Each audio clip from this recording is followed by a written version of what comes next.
पत्नीला पतीपासून काय पाहिजे असतं? प्रेम आणि आपुलकी. पत्नीला तिच्या पतीकडून प्रेम, आपुलकी आणि एकत्र वेळ घालवायचा असतो. आदर आणि समज. तिला तिच्या पतीकडून आदर, समज आणि सहानुभूती हवी असते. जेव्हा जेव्हा ती अडचणीत असेल तेव्हा एक आधार हवा असतो, कारण ती आपलं घर सोडून, आपले आईवडील सोडून सासरी येते आणि तिथं तिच्या हक्काचं म्हणून तुम्ही असता. पत्नीला तिच्या पतीशी मुक्त संवाद आणि संवाद हवा असतो, ज्यामध्ये तिचे विचार, भावना आणि गरजा ती सांगू शकते.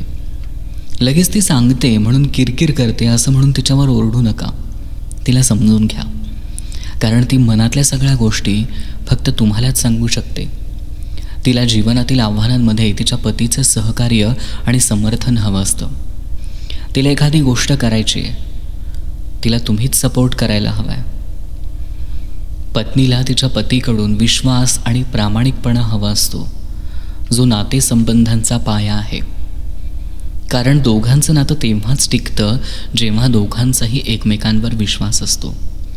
तिला तिच्या पतीकडून वेळ आणि लक्ष हवं असतं, ज्यामध्ये ती त्यांचे नाते मजबूत करू शकते.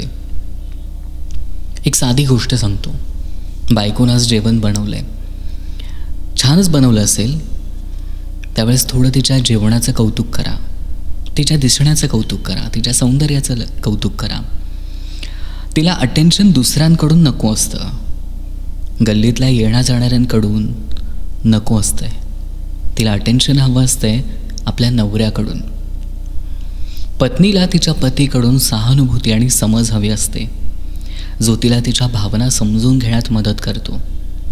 जेव्हा जेव्हा ती कमकुवत होईल, मनातून कोलमडून पडेल, तेव्हा तेव्हा तिला आधार हवा असतो आपल्या नवऱ्याचा. चुकांमध्ये हवी असते सहानुभूती.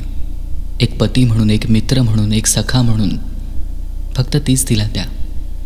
या गोष्टी पूर्ण केल्यानं सुखी आणि समाधानी वैवाहिक जीवन निर्माण होण्यास मदत होऊ शकते.